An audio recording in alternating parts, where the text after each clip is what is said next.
Deputy collector Vamsi Mohan Kubera లీలలు. ACB సోదాల్లో బయటపడ్డ వందల కోట్ల అక్రమాస్తులు. తెలంగాణలో అవినీతి తిరుమంగళాలపై అవినీతి నిరోధక శాఖ ఏసీబీ మరోసారి పంజా విసిరింది. మేడ్చల్ మల్కాజిగిరి జిల్లా డిప్యూటీ కలెక్టర్ కె వంశీమోహన్ లక్ష్యంగా ఏసీబీ అధికారులు గురువారం అనగా మే 21 తెల్లవారుజాము నుంచే ఏకకాలంలో భారీ సోదాలు నిర్వహించారు.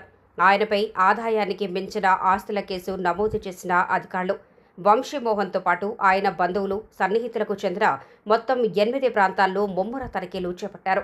గతంలో షేర్లింగంపల్లితో పాటు పలు కీలక ప్రాంతాల్లో ఆర్టీఓగా పనిచేసిన వంశీమోహన్ తన అధికారిక హోదాను అడ్డం పెట్టుకుని పెద్ద ఎత్తున ప్రభుత్వ భూములను కాజేసినట్లు తీవ్ర ఆరోపణలు ఎదుర్కొంటున్నారు. ఈ క్రమంలోనే ఏసీబీ నిఘా పెట్టగా షాకింగ్ నిజాలు వెలుగు చూశాయి. వంశీమోహన్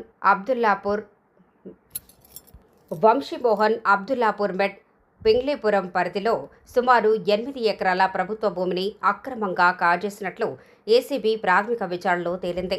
సదరు భూమిని తన మామ పేరు మీద రిజిస్ట్రేషన్ చేయించి ఆ తర్వాత దాన్ని ఓ ప్రముఖ రియల్టర్కు దారాదత్తం చేసినట్లు అధికారులు గుర్తించారు. దీనికి ప్రతిఫలంగా సదరు రియల్టర్ నుంచి వంశీమోహన్ కుటుంబ సభ్యుల పేరిట 10 విలువైన ప్లాట్లను గిఫ్ట్ డీడ్ రూపంలో పొందినట్లు ఏసీబీ పక్కా ఆధారాలు సేకరించింది.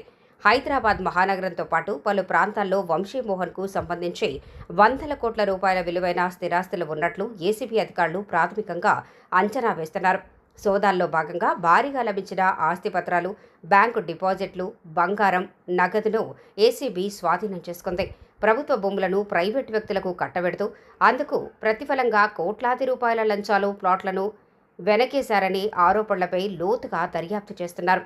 ఈ సోదాల పర్వం రెవెన్యూ వర్గాల్లో తీవ్ర కలకలం రేపింది.